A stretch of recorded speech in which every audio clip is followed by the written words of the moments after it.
Hello and welcome to Let's Review. I did not see this coming. Well, it's not entirely true. I actually follow the developers of this game on Twitter, so I've known for quite a while that it was in the pipeline.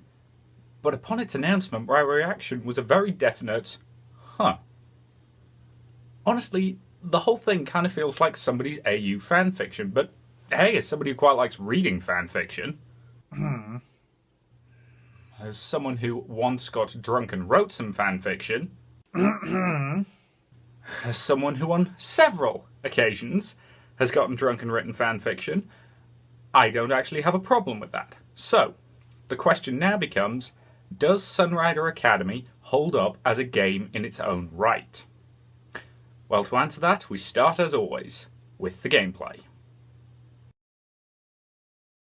Sunrider Academy is a visual novel dating sim with management elements. Now what this means in practice is that you have to oversee various stats, both your own and those of the clubs that you are keeping an eye on.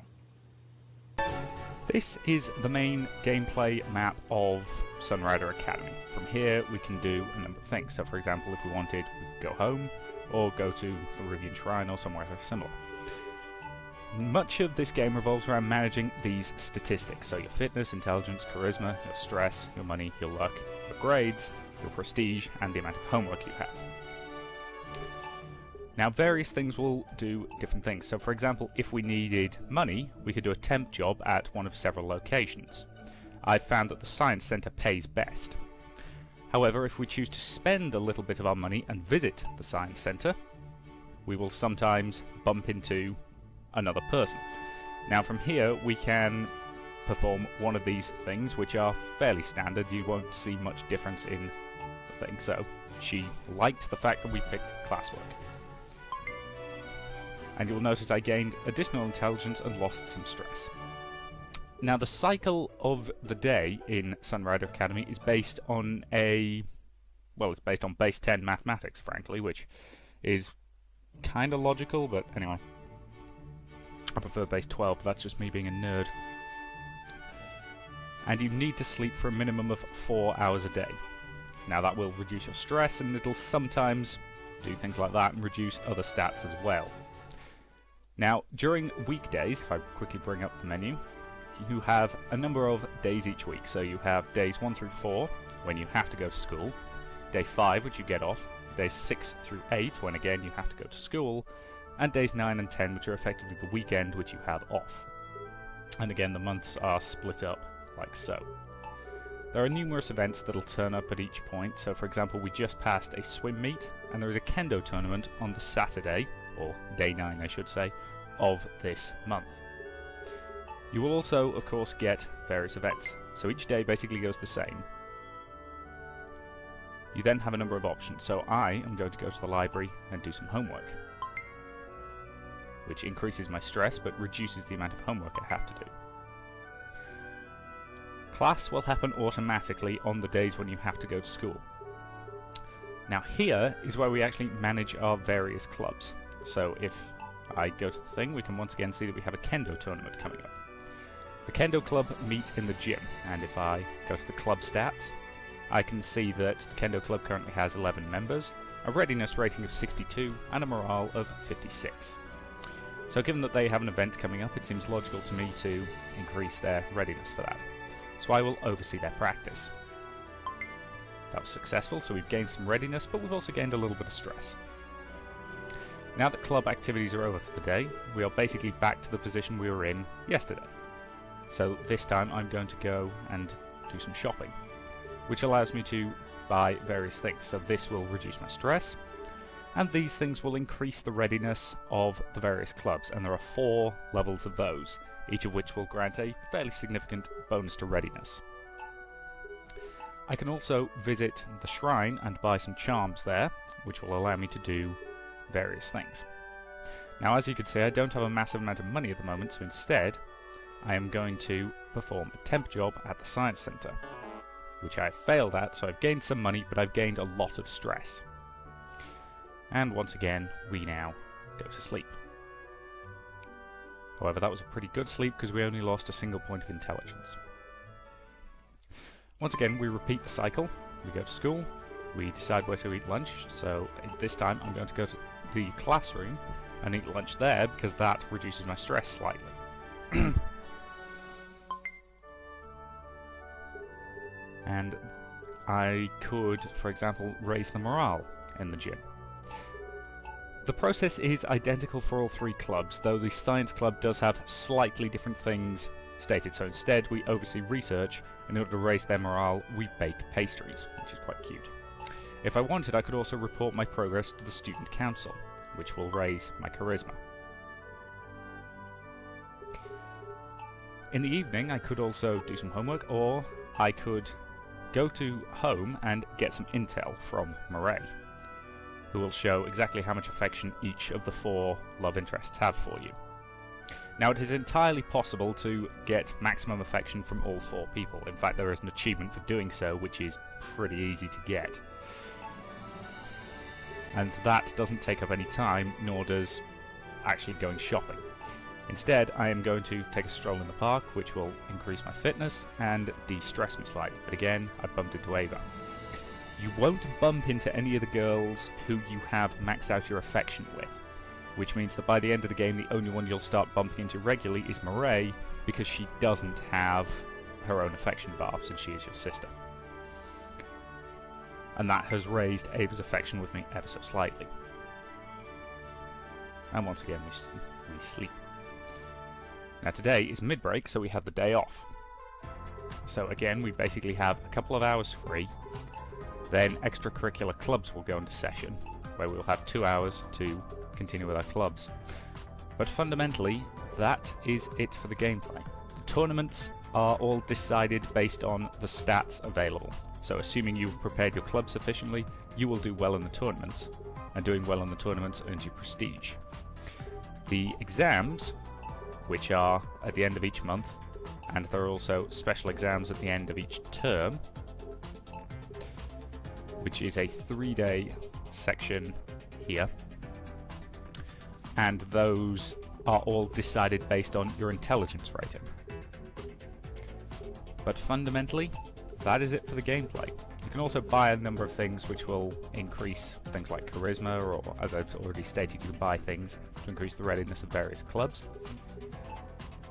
And it is certainly a very in-depth management sim, but at the end of the day, that really is it for the gameplay.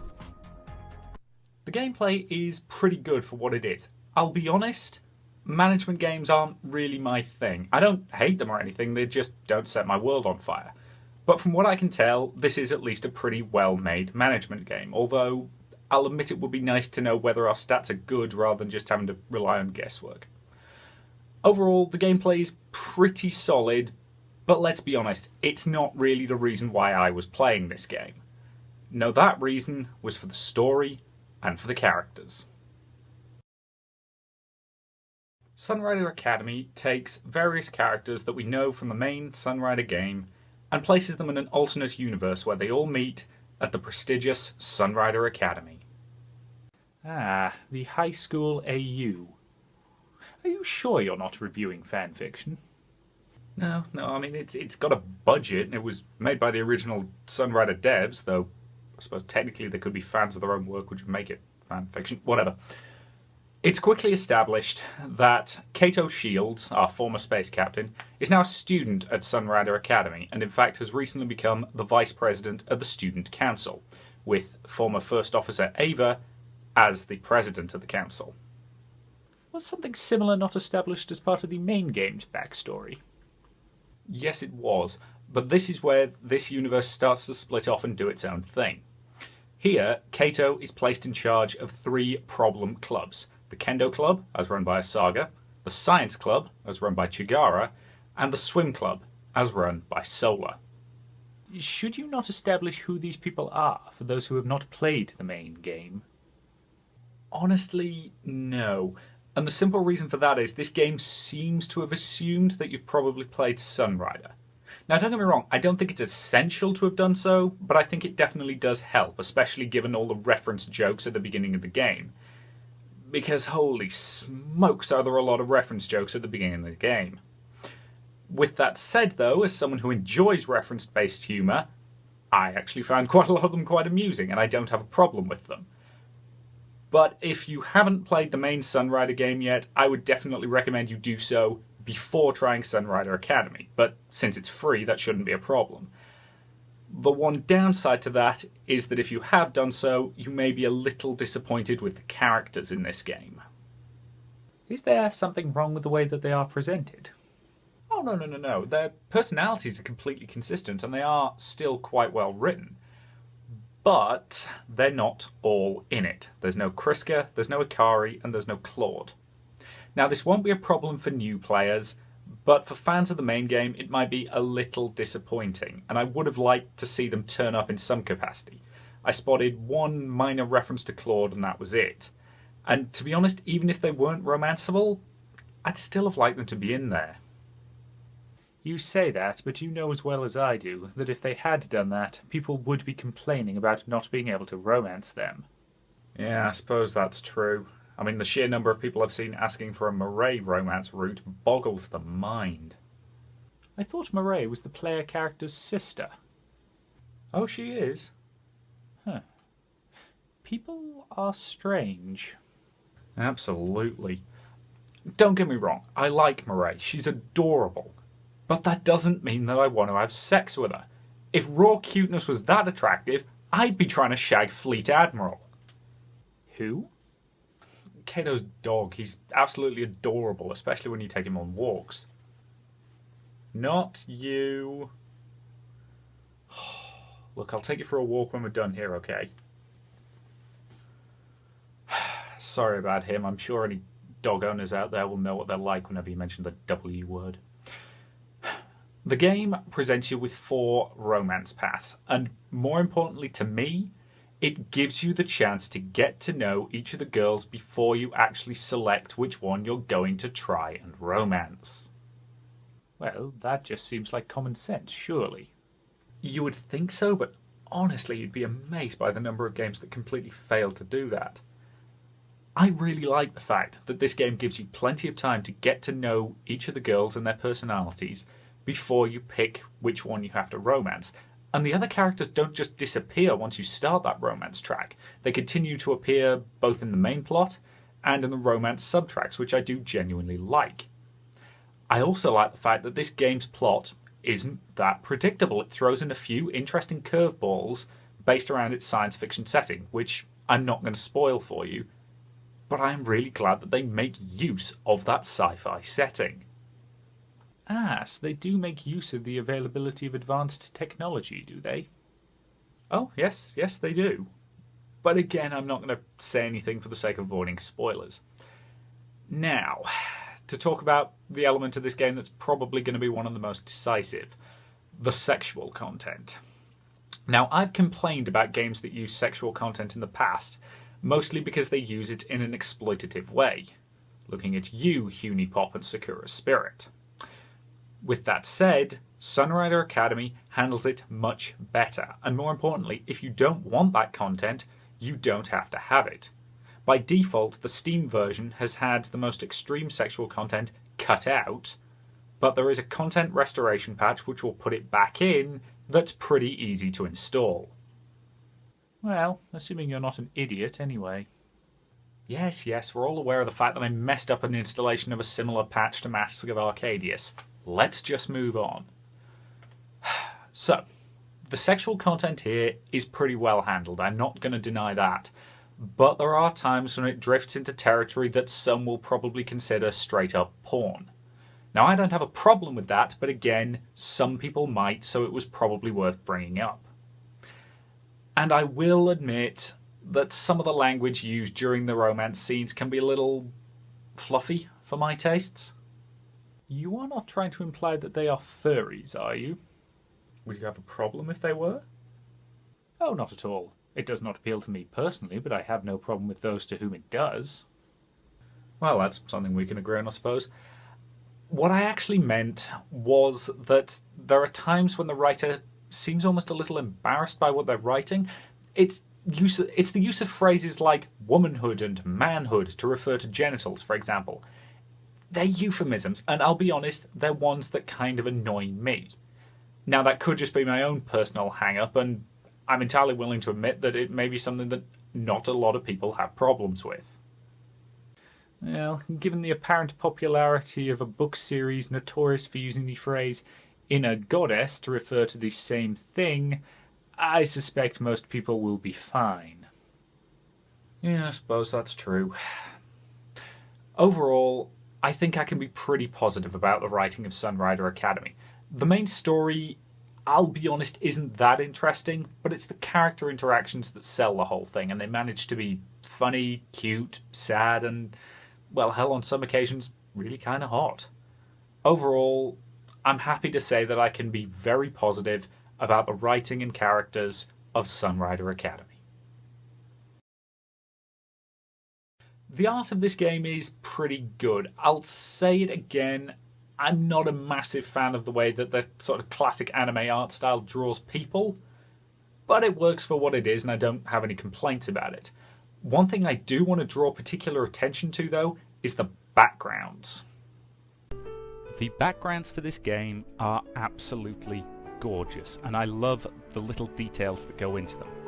For example, this is the background from Kato's room, and I love the fact that among other things, there's a little statue of the Blackjack on his bedside counter. There are little details like that that really sell these backgrounds and do wonderful things to them, and I do like the fact that, as you can see, different times of day tweak the backgrounds ever so slightly with different changes in lighting. My personal favourite of these backgrounds, however, has to be this one for the Science Museum, because, well, just look at it. You know, it's got a real sense of space, it looks really good, and more importantly, it's got one of my favourite things from the main Sunrider game in it. The Paladin. To whoever designed the Paladin, you are very, very good at your job. It is absolutely gorgeous, and I love the fact that there's all these little details in these backgrounds. It may seem an odd thing to focus on the backgrounds, but honestly, I really do like them. To whoever it was who made them, if you end up watching this, well done, you did a hell of a job. Overall, the art for Sunrider Academy is pretty damn good, and I don't have any real complaints about it. The audio for this game is limited primarily to the music and the sound effects. Now, the sound effects are fine, there's nothing really to write home about in them. The music, on the other hand, is actually very difficult for me to quantify. The reason for that is I liked it at first, but it was sufficiently catchy that I actually started absent-mindedly humming it during the Let's Play. And then it got stuck in my head for the best part of 3 days on a constant loop, and I now kinda hate it. The problem is, I can't decide if that means it was good or not, so I think I'm just going to have to declare it catchy to the point of annoyance and move on. So, did I enjoy Sunrider Academy? Yes, I did. Should you buy it? Yes, honestly, I think you should. If you're a fan of dating sims, this is a particularly fine example of the genre, and if you're not a fan of dating sims but you enjoyed the main Sunrider game, you could consider this a pretty effective way of supporting the development of that game. Though I will freely admit, if you're in that situation and you aren't a dating sim fan, you might want to wait for a price drop. Sunrider Academy was a very interesting diversion from our main universe, but Love and Space? Please can you go back to working on the main game? I'm kind of hoping that third part's going to be really, really awesome.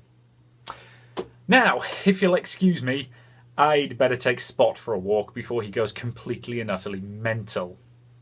I'll see you later.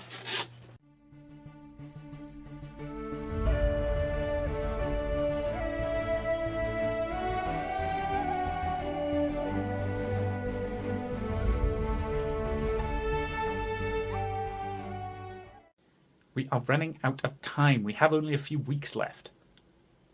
I cannot prepare him if I do not tell him the truth. Faith is not the problem. You know how he will react when he finds out. Technically, I may not have lied, but I doubt he will appreciate the difference. You're right. I don't. Little tip for you. If you're going to talk about someone behind their back, make sure they've actually left first. Richard, No. You have been giving me vague answers since the moment we met. So now, all I want out of you are two very straight answers to two very simple questions. Who exactly are you? And what the hell do you want?